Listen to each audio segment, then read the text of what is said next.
Mee waan hundumaaf Waaqayyoon galateeffannu. Nagaa harkaan simattanii.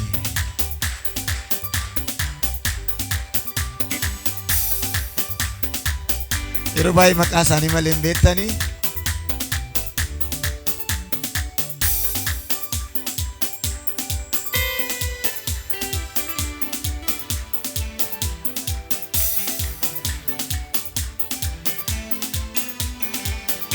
Ameenetu dursee fayyaan immoo harka rukutuu didan jedhee dhaabataa jira.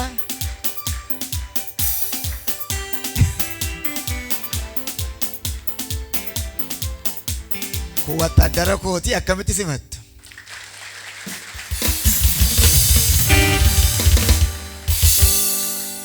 Achumaanis itti fufee waan haasa'u hangafa koo garuu quxisuu koo fakkaata.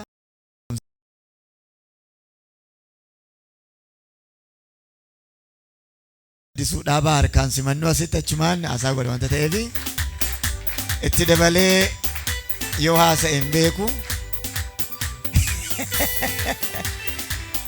Eessuma koo Amaanuweeliin harkaan simannoo achumaan immoo isa immoo akkumatti bartu.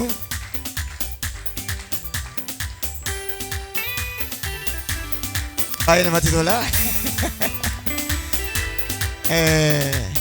Waan hundumaaf Waaqayyoon galateeffannu.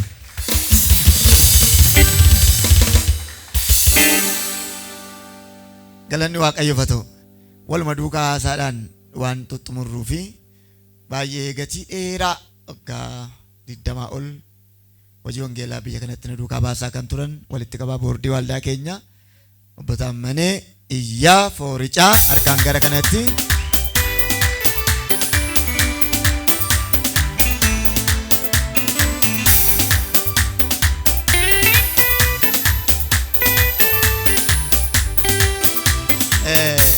Egaa gooftaan ulfaatu ameen jettanii tajaajila waliigalaa hojii wangeelaa eegallaachuu jalqabee gara waggaa 30 deemeera. Garuu eegan kakadhe harka ol fuudhee eegan kakadhe waggaa meeqa ta'a? 86 ammaatti jechuudha. Waggaa meeqa? Waggaa 29 waggoota kan hundumaa bu'aa bayii hundumaa hojii Waaqayyoo hojjechaa jira. Amma samma gaafa Yesuus deebi'ee dhufuutti numan hojjedha. Filannoo biraas hin qabu, biyya biraas hin qabu. Ani biyya alaattis hin galu. Ameerikaas carraa qabaa hin galu. Kanaadaas carraa qabaa hin galu. Wajjumaan dhalannee wajjumaan duuna wajjumaan hojjenna. Eessa hunna waan akkamitti simatu isa kana moon artan.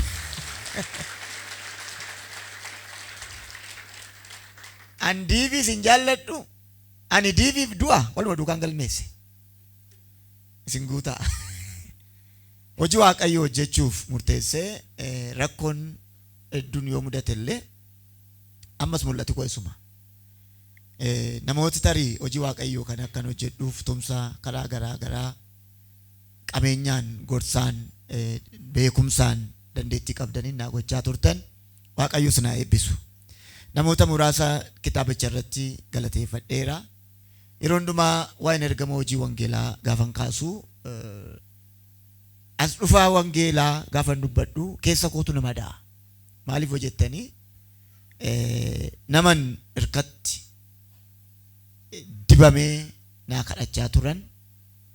Akkasuma yeroon waldaa keessaa yeroon gaariin turre waldaa keessan bulinaa jedhee nu ari'atu gaafii qulfii nutti qollofu rakkoo sana hundumaa yeroon daddabarsu lafan ciisutti akka nabdiin kutanneef dhufeen irra jilbeenfatee imimmaan isaa dhadda kootti diba. Nama sana yoomiyyuu gaafa yaadadhu nama da'a.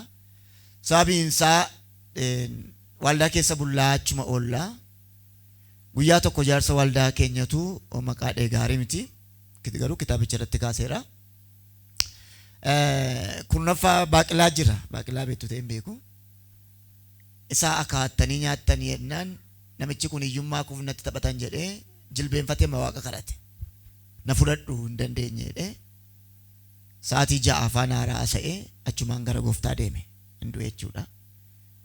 Amma ammaa nama sanaa yeroo yaadadhu nama da'a. Ijoollota duwwaa jiru manni isaa hin cufame. Goota wangeelaati kitaabicha irratti akkuma ittiin kaa'e. Akkan hojii wangeelaatti jabaadhee hafuuf daa'imummaatti waggoota 30 ol duraan gatii kanatti baasaa ture. Bosaffaa Leencoo yoomiyyuu hin irraanfadhu. Egaa waan goonu hin qabnu gara gooftaa deemeera. Akkasuma amma gara kana dhufuu kan hin dandeenye soddaa koodhaa obboleettii koo fuudhaa Paaster Takiluu Barrii. Innis eeganni sun du'e na gorsuudhaan na kadhachuudhaan dhugaan siniin jedha. Kilaasii inni bulu kan biraadha, kilaasii bulu kan biraadha. Yeroo hundumaa mimmaan harkatti godhe dhufe fuulatti na dhaqee sokka. Affeereen ture hin dhufne haala yeroo irraa kan ka'e jechuudha.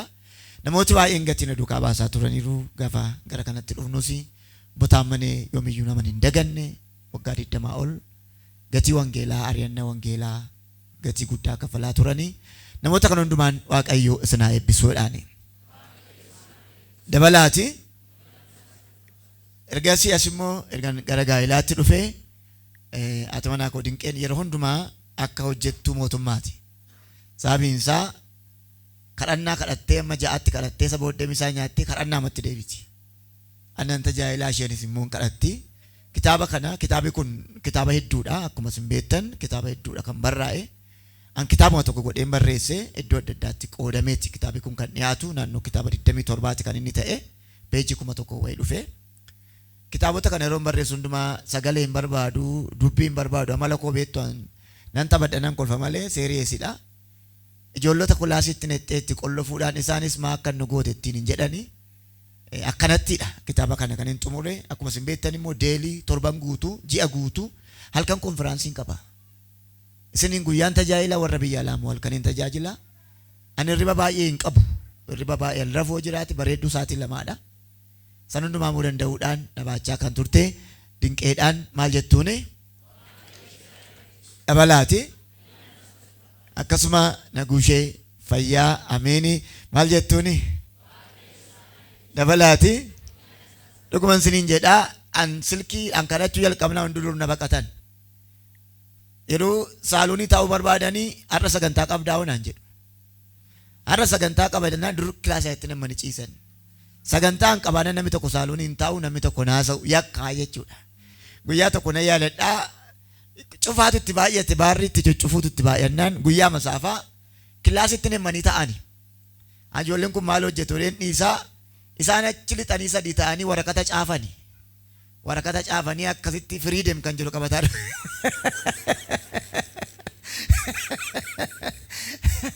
baay'ee taphatonnaa baay'inaan cufaan nurraa innaa dhuguma ijoollonni kun ijoolletti xinnoodhaa garuu sammuun isaanii humnaa ol na caala. Maali hojjettan yeroon sagantaa deemus yeroon waa barreessus takkaa guyyaa tokko wayyaa naa bitanii hin beekan caammaa naa bitanii hin beekan. Maal godhuu iyyata barreessu. Yoo caammaan nama tokkorraa dhume iyyata barreessanii itti farramanii kaa'u. Natti ni man. Gaafii gaafa cituranitti raasiirra kaa'anii sokku gaafa nachii ka'u abalurraa caammaa dhume yookaan yoo foon barbaadanis caafanii makaa'u. Afaaniin nama gaafatanii nama dhiphisuun hin jiru maal akka barsiisan hin beeku. Mee dabalaatee eebbisaa. Kanaaf egaa manni keenya mana yeroo sa'aatii 24 qofaltu mana keenya dhufnaa warra dhuftan beektu maatii gaarii isa naa kenne Waaqayyoof galanna ta'u.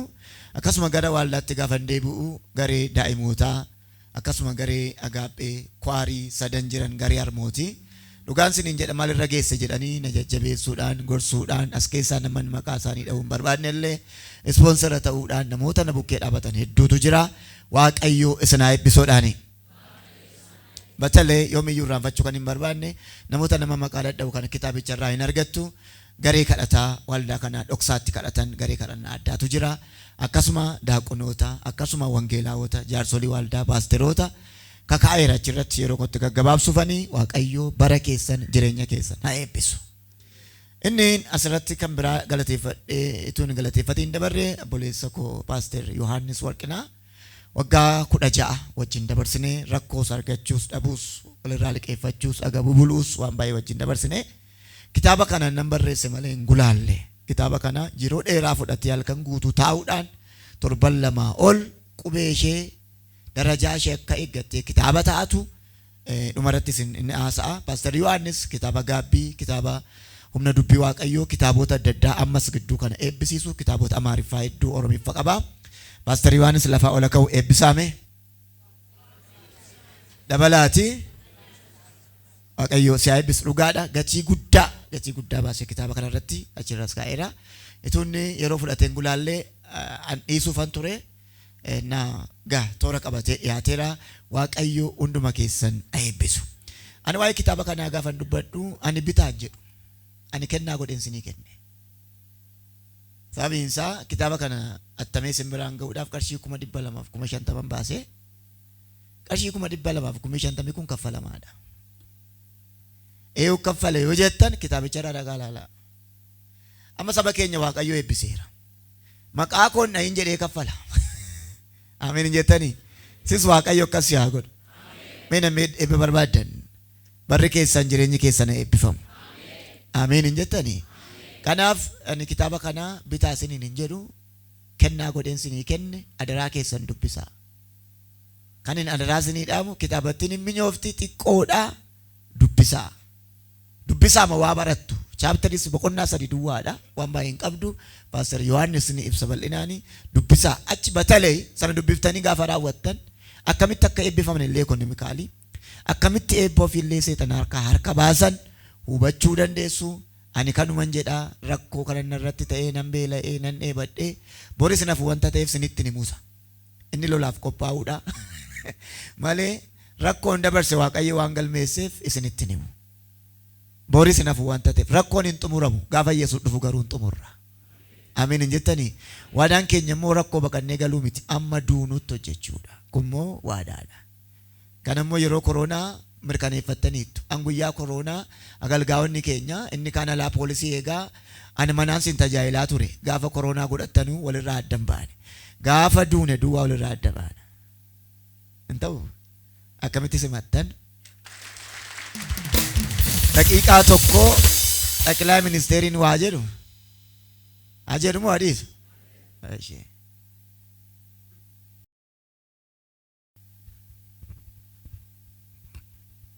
Tari warra 4 kilo dhufettanii kan shakkine isaanuma kana xaqilaa ministeeriin waa'ee xaqilaa ministeerii waaqayyoon galateeffadha.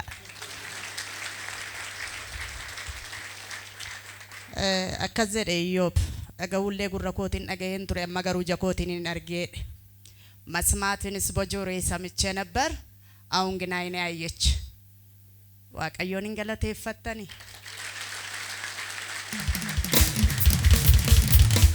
sababiinsa kan galateeffachaa jirru dubbii sagalee waaqayyootu barreeffamee dhiyaate waan ta'eedhaafi inni guddaaf inni hangafti dubbii sagalee waaqayyoon kan ittiin lubbuun fayyu waan ta'eedhaafi isa kanatu dursa isa kanatu hangafa yoo isa kanatti waaqayyoon galateeffanne inni kaan immoo booddeedhaan dhufa waan ta'eedhaaf ani waaqayyotti guddaa garaan koo gammada abbaan nan guddisne ani haati nan guddisne haadhaaf abbaa koo irraa ijoollumaatiin adda ba'ee obboleessa koo birattan guddadhe yeroo muraasaa fi abbaa ta'ee haadha ta'ee waan hundumaa koo danda'e inni na guddise waaqni koo bara baraan ulfinaa fudhatu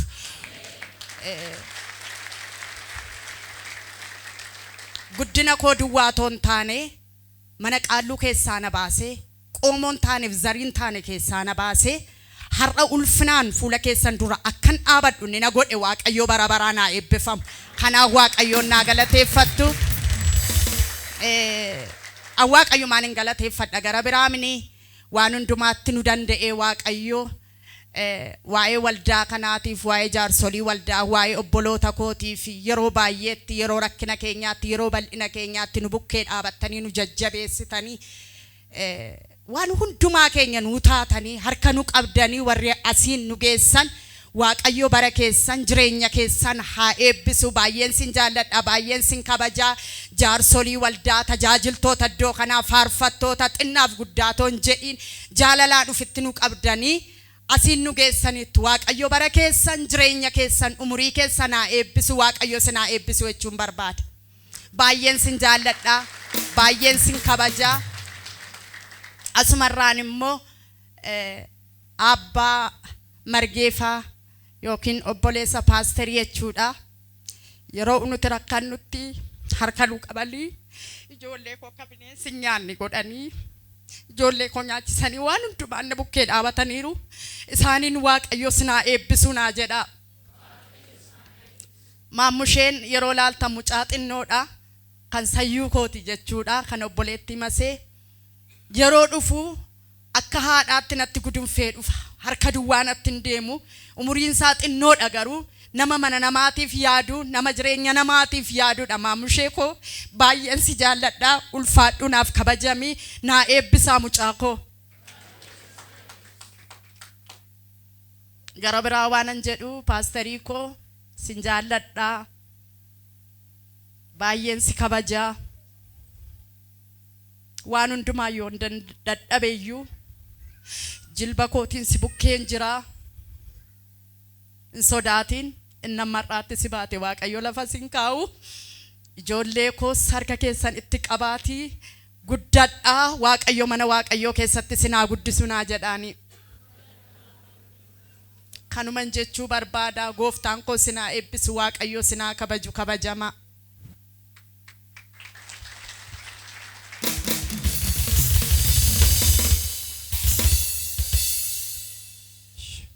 Nagaa keessanii akkam jirtu? Mee nagaa galata Waaqoo jedhame? Biyya kana tarii nagaa akkasiin itti ilaaltan hin beeku. Buleetti keenya faarfattuu kibbeen sila wayii nagaa dubbatteetti. Goda keenyatti garuu kiiloonsa baay'ee ol kaadha. Maqaan Waaqayyoo ulfaatu. Inni carraa akkasii nuuf laate. Inni jireenya akkasii nuuf laate. Obboloota akkasii nuuf laate. Gooftaan bara baraan haa kabajamu. Mee harka keessa walitti buusaa lilleedhaan Gooftaa galateeffadha.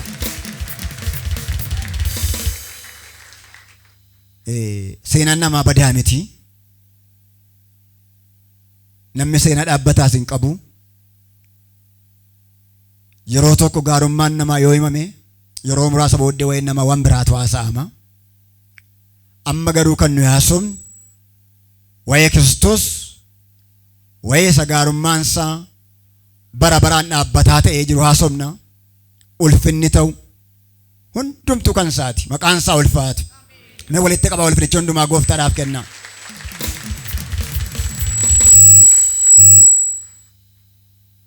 Namni Waaqayyoo Phaawulos dubbii isaa keessatti gaafa dubbatu Roomee boqonnaa kudha lakkoofsa 2 gubbaatti akkas jedha. Sagalee natti tolu tokko jira achirraa. Abdii qabdanitti gammadaa, rakkina obsaa. Waaqayyoon kadhachuutti garuu maal taa'edha? Cimaa. Mee amiin jedhame? Abdii qabdanitti maal ta'a? Gammadaa. Rakkina garuu obsaa. Waaqayyoon kadhachuutti garuu cimaa jedha. Rakkinni obsaa wanti jedhamu kun waan darbuudha.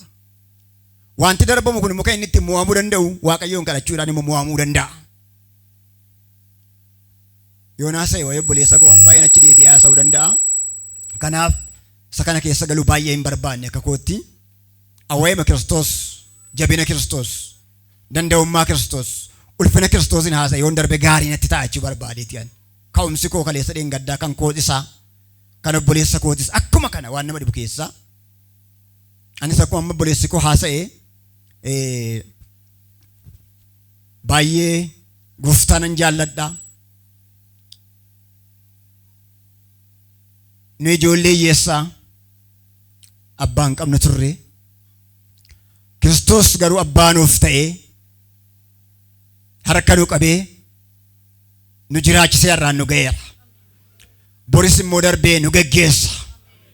Geggeessaa keenya inni ta'e, miiltoo keenya inni ta'e, inni guyyaa rakkinaa, inni yeroo muddama keenya Yesuus bara baraan ulfina haa fudhatu. Kanaaf gaarummaa isaa dubbachuun natti tola jechuu barbaadeeti ani. Seenaa obboleessa keenyaa yoo ta'e obboleessi keenya waan baay'ee haasa'eera.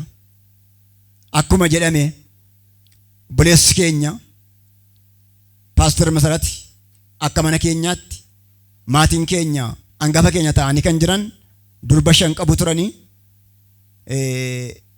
dhiira garuu hin qaban turan jechuudha. Dhiirri garuu 6ffaa irratti dhalate, 7ffaa irratti obboleessa keenya Paaster Masaratu dhalate. karaadhuma kootiin karaadhuma isaaniitiin immoo Waaqayyo seenaa mana keenyaas immoo jijjiireera. Inni seenaa mana keenya inni seenaa jireenya keenya jijjiire gooftaan bara baraan ulfina haa fudhatu.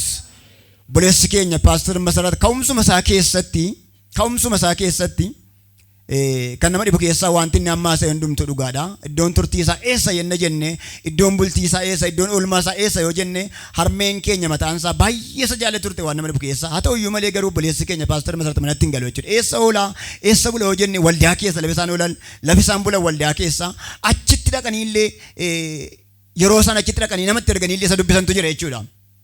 Akkitti argan illee jiru maaliif guyyaa guutuu yeroo hundumaa maaliin dabarsa barasaa yoo jenne kadhataan dabarsa. Achitti kan nama dhibu keessaa qabeenyi keenya maal akka ta'e hin beeku obboleessi keenya. Daangaan lafa keenyaa eessa akka ta'e hin beeku obboleessi keenya. Hollaan keenya eessa akka ta'e hin beeku obboleessi keenya. Ija isaa hundumaa jireenya isaa hundumaa ka'umsuma isaa gaafa ka'u Kiristoos irra keeyatee ka'e jechuu barbaadeeti yaani. Bara isaa keessatti jireenya isaa keessatti waan lafa irraatiif nama hin cannaqamneedha. Kana waan dhugaan itti dubbadhaa waan lafa irraatti nama hin cannaqamneedha. Mul'ati isaa yoomiyyuu isa qabe yoo jenne isa waaqarraati. Mul'ata waaqarraa Waaqni nuuf laatu. Mee amiin jedhame? Mul'ata waaqarraa gooftaan isiniif laatu hin jedhan. Pirojektii guddaan mul'ata isa waaqarraati. Namni mul'ata isa waaqarraa qabaannaan inni lafarraa akkasumatti ni waan keenya. Akkasumatti ilaata. Inni lafarraa akkasumatti ni kan keenya. Sagalee Waaqayyoo kan jedhu eebbatu sin barbaada jedha Waaqa jalqabatti sama irraa barbaadaadha isa waaqarraa barbaadaa jedha.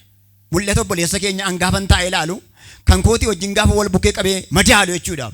Baay'ee garaagarummaa guddaa qaba jechuu barbaadeeti. Adeema isaa keessatti jireenya isaa keessatti nama waan qabu mararsiifan har'a nyaatee bulee bor maalan nyaadhe nama hin jenne obboleessa keenya jechuu barbaadeeti. Kanaaf ammas immoo adeemsa jalqabeera. Buleetti keenya faarfattuu gibbeen silaa waan laphee korratti naaf waan guddaa jecha guddaa tokko dubbatte. Ilman duune dhalshan Paaster Masarati jette. Jechi kun jecha sirriidha. Ani isa kan isin jabeessee hin darbaa. Mul'ati isaa amma boris immoo itti fufa. Adaraa kan isin jedhu akka dhaamsaatti obboleessi keenya akkuma margemmaa asirra haasa'e. Mul'ata namaa immoo mul'ata walii munutu bakka walii gahuu danda'a. Naa mul'ata qabuudha waan ta'eef kaayyoon ni qabutti mul'ata ni qabutti immoo isa bukkee dhaabbadhaas ni jedha. Nama immoo waan ta'eef dadhabbii immoo hin qabaata. Dadhabbii immoo hin qabaata. Iddoonni rakkoon agarsiisuu danda'utti immoo bukkee dhaabbadhaati. Ayisoo Paaster Masarat jabaadhu si bukkee jirraa garuu laaseen kun immoo sirraa hin barbaachiftu waan ta'eef ishee kana immoo sirreeffadhu ittiin jedhaani. Ani amma akka kootti yeroon ta'a waan baay'een itti obboleessa kooti yeroon biyya jiraadhu illee silkii illee waan baay'een itti haasa'aa turanii yeroo tokko yeroo rakkoon itti uumamu jira. Paaster Tinsaayin carraa akkasii nuuf laatee amma akkasitti jaboonitti wal agarreerra. Silkiidhaan garuu waggaa darbe keessa waa tokko naa kaasaa turanii waan isaan naa kaasan sana irratti immoo ammoo Waaqayyoon gargaaretti anis deebiitti ta'eera. Garuu sana keessatti yaadaanis immoo waan baay'eetti immoo obboleessa kooti eekkamaa tureera. Innis immoo na dhaga'ee toorinni kaleessa qabatee jiruuf toorinni har'a qabatee jiru tokko miti waan ta'eetiif an kanaaf kan isin jedhu adaraa kan isin jedhu bukkee dhaabbadhaa gargaarsa keessan barbaadaa. Isa utubaan isin jedha akkasitti nu dhaggeeffachuu keessaniif immoo gooftaan isin eebbisu eebbifamaa galatoomaa kabajamaan isin jedha.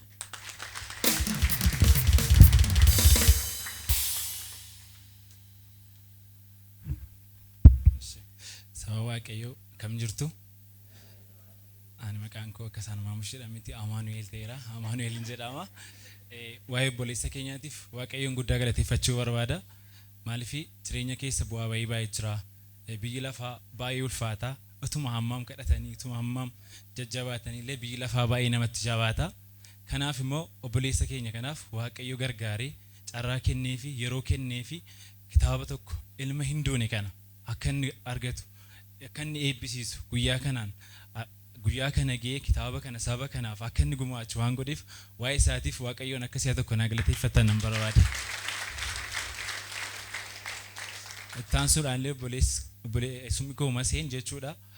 Jalqaba yeroon tokko jedhee biyya kana dhufuu kaasee simannaa naa godhee maatii isaa wajjin wal na barsiisee harmee nagaa waan hundumaa danda'anii saatii malee yerootti illee dhannee rakkisaa turre. Guyyaa baay'ee nuti yeroo karaa deemnu haalli konkolaataa waan baay'ee jira. Garuu isaan kana hunda nuuf feetuu hin jedhin saatii nuti hundumaatti jaalala nutti agarsiisanii kabajaan mana isaaniitti waan hundumaanuu guutanii nutti agarsiisanii jaalala nutti agarsiistaniif illee guddaa galatoomaa jechuun hin barbaada. Baay'ee illee naa galateeffadhaafi.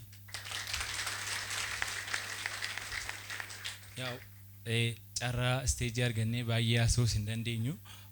Kan hin jechuu barbaadu gabaabaatti baga Waaqayyo sin gargaare kanaan sin ga'e nu jiraadhaa ammallee qalamni keessa naa mirgisu jechuun barbaada.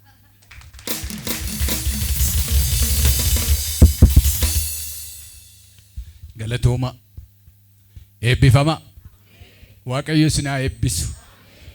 Warri waamicha keenya kabajanii dhuftanis miseensi waldaa sindumtu xinnaan guddaan Waaqa biraa Waaqayyo sin haa eebbisu. Eebbifama jechuun barbaada. Ani seenaa baay'ee paasterii wajjin dabarsineerra isa yoo himne sagantaa nu qabnutu booddeetti hafa. Guyyaan tokko nu hin ga'u jechuudha. Waan baay'ee dabarsineerra waan ta'eef waan gabaabaan irraa haasa'a. Seenaa waldaa keenyarraa ka'een haasa'a. Waldaan keenya alam biraan turte amma inni kooluu dhalootaa ta'e kun. Attamitti waldaan kun akkas ta'e yoo jennee gaafanne gabbuunee ilaalle waan baay'ee jira. Rakkoo baay'ee keessa turre, bu'aa bayii baay'ee keessa dabarsine. Ani yeroo baay'ee waldootii gurguddaa keessan ture waldaa kanaaf paasterii kan walitti nu hambise wanti tokko jira. Ani waldaa yeroon biyya kana dhufe ani waldaan durat keessa ture waldaa moobil buluu wangeelii madaaniyaalamin ture achirraa akkan dhufe asitti hin galle naannoo kanatti gallaan immoo waldaa Addis Kidaanii kan jedhamu naannoo kana ture mana bakkumarraa achittiin waldaan hin jiru naannoo kanarra yeroo san. Waldaa tokkotu gubbana irra malee naannoo kana amma isa guute miti. Waldaa tokkitti jira. Waldaa alama Addis Kidaanii kan jedhamu as jira isa naqee achittis waggaa tokko lama erga waaqeffadhee jaarsolii waldaa namuudanii achittis jaarsolii waldaan ture. Utuun achi jiru waldaa sanatuun jiru masee argadhe aggaataamiidhuma gaa dur wal hin beennu achuma irratti wal arganne. Waldaan keenya akkuma isin beektan waldaan dur ture waldaan baadiyyaa ture eessa duresi hafuuraan geggeeffamuun baay'ee rakkoodha. Akka ammaa kana miti yeroo sana gara waggaa 20tti achi siqeerama waldaan suni yeroon suni achitti wal arganii hafuuraan kan geggeeffamu isaa hin kadhataa kwaayirii kana walitti qabee isatu kwaayirii kana hoogganaa kwaayirii kana hafuuraan guutuu kadhachuu buluu jammaree ani immoo isa hordofaa achi keessatti utuu jiru. Masee kan inni irraanfannee mana koo bukkeetti obboleettii tokko qaba. Mana kiraayii keessa jirti achi ta'a. Wajjin galu. Waan tokko hin qabu, waan nyaatuu hin qabu, waan dhuguu hin qabu, caammaan isaa tarsaatuudha bukkeedhaan. Ganama isa jilbeenfate galgala boriisachumarra jiran. Nan nyaadhan jedhu nan dhugan jedhu. Gaaf tokko tochoofnee nama jilbeenfate ati manaa koo alamiin as jirti amma hindu'a namichi kun hindu'a mucaan kun jettee achii tochoofnee dhanne biddeen nyaachifneerra. Nama yeroo gajjechuun Waaqayyo borool nama qaba. Gadi jechuun baay'ee gajjechaa ture, baay'ee miidhamaa ture. Achi wal barree Addis Kidaanii dhufne Addis Kidaanii keessa waggaa 3-4 wajjin waggaa 5 caalaa wajjin waaqeffanne. Achitti kan inni muudame an jaarsoliin ture yeroo sana paasterii kan ta'e inni harka kootti harka keenyatti paasterii ta'e. Attamittas paasterii ta'e yoo jenne bu'aa bayii meeqa keessa utuu kissiin meeqatu maan fedhe nurratti godhamu waannaa biiroo qaba. Addis Kidaaniin waannaa biirootti waamamnee qoramnee waannaa biiroo dhufee waa'ee isaa qoratee isa booddee mirkanaa'ee paasterii ta'e achitti. Kana booddee waldaa sana keessatu jirru waldaa sana keessatti dhiibbaan karaa meeqa irratti ka'ee ajjeesuuf amma jedhan dirasiitti ga'ee lolli ka'ee waa'ee isaatiif gaafa lolli ka'ee jedhu yeroo innasii waaqeffatu yeroo innasii tajaajilu dhugaadha Waaqayyoof dhugaadha ollaarraa seexan iyyaa dhufa. Ollaarraa akka irraa kana miti. Hafuurri maseerra ture hafuura lafa kanaa fi uummata kana duumessas keessa jiru lafa raasa. Warri nu wajjin turtan beektu dargaggoota baay'ee ture. Raajii Tasfaayinan nama raajii ta'e kun yeroo sana tureera. Nama kanatti ka'anii gaafa jedhaniini nama kana gaafa baasan kutadheen duukaa bayan. Nama hafuuraatii nama Waaqayyooti biraan hafu kan jedhu fudhannee galle manatti achitti waggaa tokko mana keenya irratti waaqeffanne isa booddee waldaa barbaanne goda kanatti kiraayii fudhanne wajjin achi turre alam biraaniis taanee nan gabaabsaa alam biraanii irraa immoo waluma qabanneetuma dadhabini jirraa utuma ni fadhu utuma narrabsu utuma rukutuu duwwaa tafe wanti hin godhu hin jiru amma kana maaliif akkasina gootan jedhu maaliif akkasinatti godhu dhiisima siyoon kana jedhe akka wanni na irrata akkatti naasoo waa isaa dhiisiyoon jedhenni isaa wajjin hammarraatti gotonne kooluu dhalootaatti immoo dhufnee gallee kooluun dhalootaarraa amma kana ija godhattee kooluu dhalootaa kun amma boordiidhaan hoogganamti waldaan keenya tajaajila gara mindaa kan isheen gaffaltu gara nama 14ti bal'annee hamma kana horree har'a wajjin geenye rakkoo baay'ee keessa masee wajjin dabarsine har'a waaqayyo asiin nu ga'ee ija godhannee waldaan keenya kana duwwaatu hin ta'in damee 7 qabdi iddoo adda addaati ija godhatteetti jechuudha waldaan keenya akka dursaatti yoon ilaalee waldaa ija godhatanii namoota horatan nu keessaa horanne keessaa raajii tasfaa'een as kellaarra jira beektu waa'ee raajii tasfaa'ee as immoo waannaan gajjallaa kana kaabaarra jira inni kaan immoo bishooftuu jira inni kaan jamoo jira inni kaan asiin ginciin jira inni kaan horroorra jira waldaa dheeraa ija godhatanii ammas keessaa ba'an tajaajiltoota as keessaa ba'an waldaa dhaabanii isaan toogganaa jira kun immoo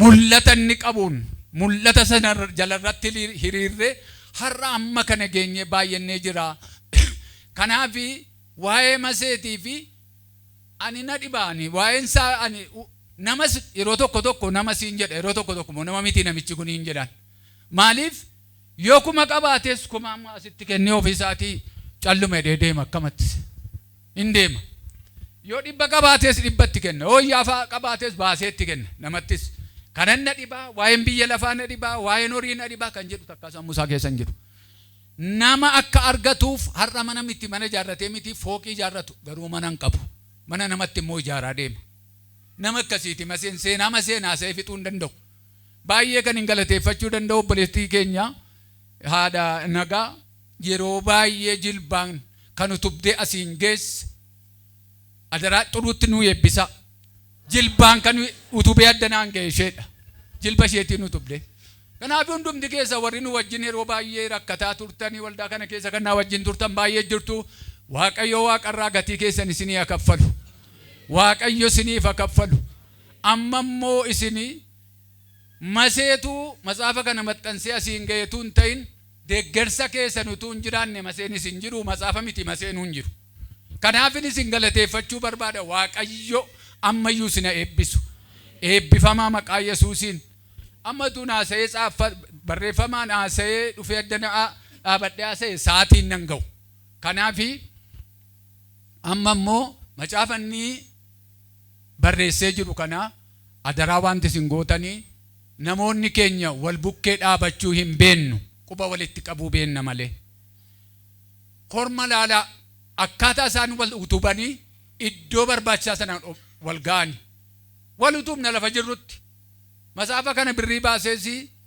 attamsiiseera ani hin barbaadu jedhaa waan akkasii wal utubuun barbaachisaadha akkaataa barbaadanii amma dandeessanii wal utubna jaalalli immoo gidduu keenyaa jiraatu baay'een isinitti dheeresse waaqayyo sinaa eebbisu eebbifamaa maqaa Yesuusiin harka keessanitti qabaa waaqoo sinaa eebbisu jedhaanii galanni gooftaadhaaf haa ta'u